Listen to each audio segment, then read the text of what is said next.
Ngitian mo nga yung katabi mo ang sabihin mo, salamat, kasama pa rin kita ngayong bagong taon.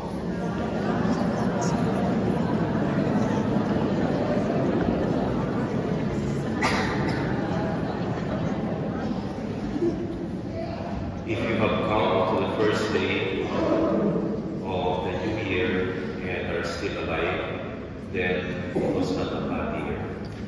It was still a good year. If you got sick and you are well now, then it was not a bad year. It was a good year. If your life was full of stress in the past year, full of pressures and hassles, and yet you were not depressed, and suicide did not cross your mind, then it was not a bad year. It was a good year. If you experience short moments of sadness and frustration and disappointments, and you remain positive and hopeful, then it was a good year. It was not a bad year. And if you have come today with gratitude in your heart, and you are praying and asking God to bless you and to protect you for the coming year, then you are starting the year right. The past year, I am sure, was full of mixed blessings for us. I'm sure it had its boring moments. At the same time, there were moments of fun and adventure and smiles and laughter. There were also challenges and headaches and heartaches. For all that has been, we thank the Lord. For all that will be, may the Lord bless us in His mercy. On this first day of New Year, it is just encouraging that the Church chose readings from the Scripture about how God is so concerned about our well-being. Today's first reading gives us the beautiful blessing prayer from the book of Numbers. The Lord instructed Moses to tell Aaron, who was a priest for the people of Israel, that this is how he shall pray and bless the people. The Lord bless you and keep you. The Lord let His face shine upon you. The Lord look upon you kindly and give you peace. We have a common prayer today.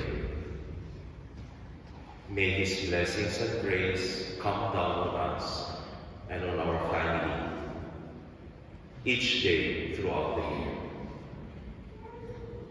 St. Paul tells us in the second reading, God will not only give us His blessing, He gave us the very source and author of blessing, His Son, Jesus Christ.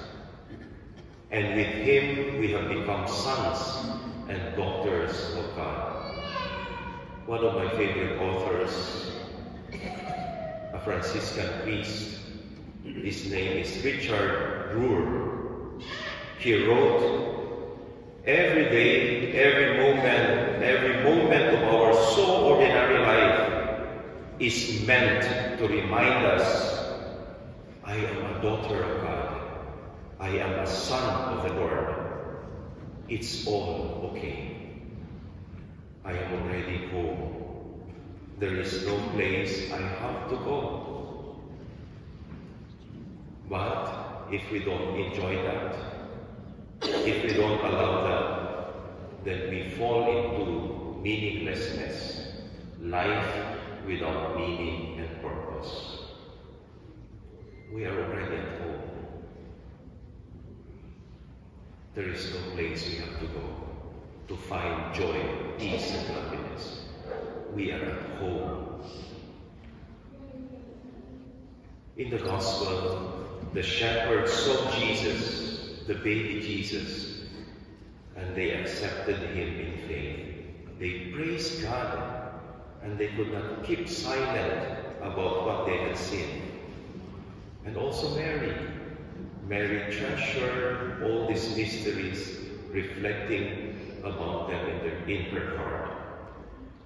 The theme of the Jubilee year 2025, proclaimed by the Church, the theme chosen by Pope Francis is Pilgrims of Hope. I hope we could go on a pilgrimage this year to Rome, to enter the Holy Door that Pope Francis inaugurated at the end of the year 2024. With this message, the Church encourages us to renew our trust in the Lord. Can I invite you to reflect for a moment on this first day of the year 2025? What are you thankful for? What are you grateful for? What is your hope for the new year?